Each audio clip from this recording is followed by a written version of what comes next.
What's up guys, Pyro here, bringing you my first Minecraft series, which I think I shall entitle, How Does I Redstone? That sounds good. But basically I'm going to be showing you guys how to make various things from redstone, and how redstone works. This first episode is just going to be some basics, so if you already have some basic redstone knowledge, this video particularly might not be for you. But for those of you that have no idea what redstone is, you are going to love this video. I have here a world that I just created in its creative mode. I destroy things with one hit. And I also have unlimited resources. And this is a super flat world, so there are a lot of these slimes running around, which get kind of annoying after a while. But I have here set up some just basic redstone circuitry and shenanigans, we shall say, to kind of teach you how redstone works and what it is exactly.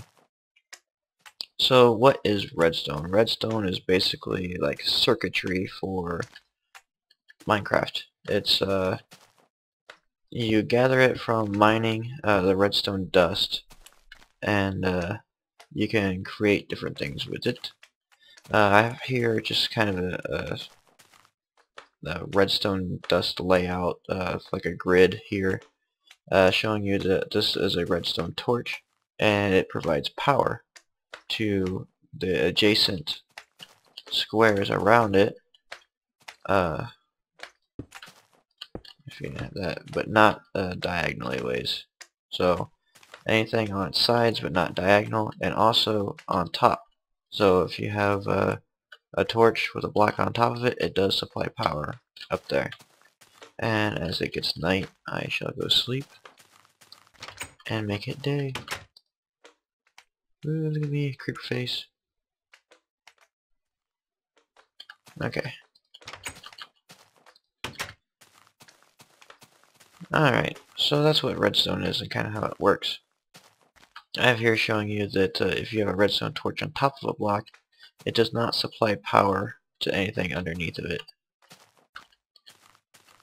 Alright, we have here, this is a redstone torch providing power, and I have a block with a torch on top of it. This is super important, because that redstone torch is turned off.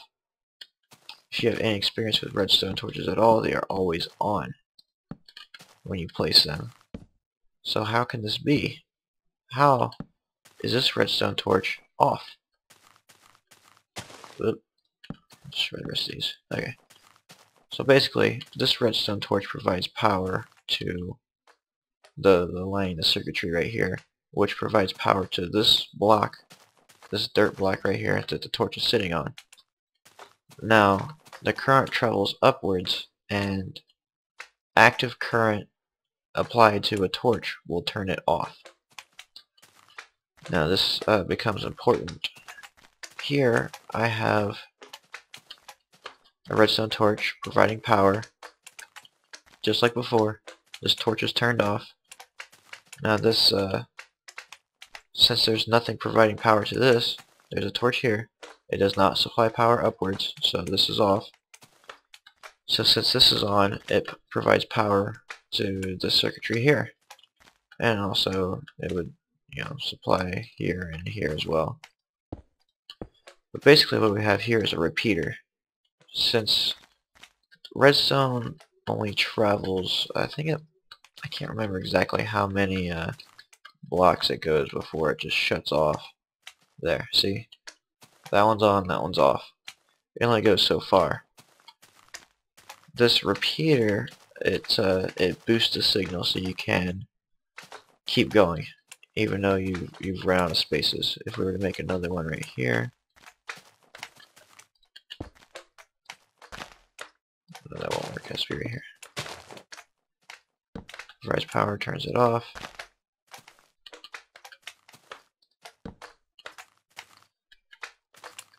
And you can keep going. So that's what a repeater does. It keeps the circuitry moving. This is actually an old school repeater and it's very outdated. never ever use this. I can't think of any reason why you want to use this. The new thing is this right here. This is a craftable repeater that you can make with a workbench. I think it requires 3 smooth stone, 2 redstone torches, and a piece of redstone wire. It's very easy. It takes up less space. It's so much easier to just do this than that. Plus, it's not as big of an eyesore.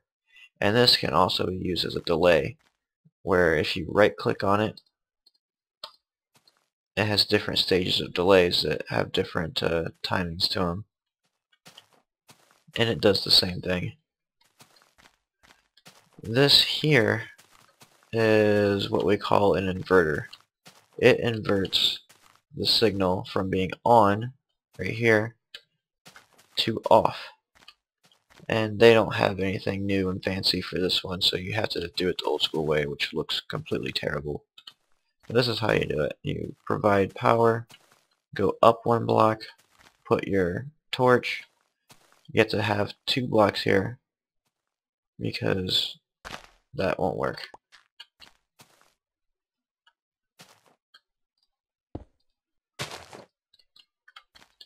So 2 blocks there, and keeps going. And you can just, a number of times, however many you want. You just invert it, and then it inverts again, right there. So on, off, on again. This here is a lever, however you want to pronounce it. It provides power. It has 2 stages, on and off. It is currently on. You can see it's supplying power down here, 1 block below it, and it will do that in all directions. And it also provides power on the same level as it. Right click it to turn it off and on. This here, that is a fail. This here is we have 2 similar setups here. They look almost identical. These are 2 pistons with blocks in front of them attached to the wire and the lever. The way a piston works is when it gets power provided to it, it will push this block here in front of it, like so. Pushes it 1 block over, and when you take away the power, it will retract, leaving the block in place where it is. Now it can push up a number of blocks. I think maybe 13 is the limit that it will push.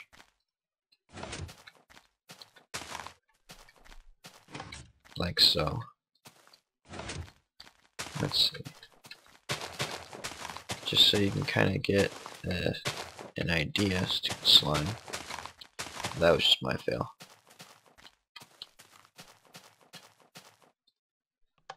Alright, so there's too many blocks there for it to push, so it doesn't do anything at all. This one, on the other hand, is a sticky piston. So when you activate it, it pushes it out just like before, but instead of the block remaining, it pulls it back. As you can see, this one has a little green splooge right there, and this one doesn't. The difference between a sticky piston and a regular piston. This is a button. It also provides power, but when you push it, it only lasts for about a second. Turns on and it turns off. Turns on and it turns off. Now look at this guy. What are you doing? Just wants to go for a ride. This is another way to provide power, is a detector rail with a little bit of lag there. Detector rail with the minecart system. As soon as the minecart passes over top of the detector rail, it provides power to all adjacent squares. Like so. Okay, and last thing I have for you right here is this just basically transfers power upwards. As I told you before, over there, if you have a torch with a block on top of it, it provides power on top of that block, therefore turning that torch off. And you can keep doing this a number of times until you go up as high as you need to go, depending on the project that you're working on. This can become very useful because instead you'd have to make like a staircase, and that just gets boring, and it takes up a lot of time, like so, to make your current travel upwards. So that is just a much easier method, and just not as time consuming, but yet it does the same thing.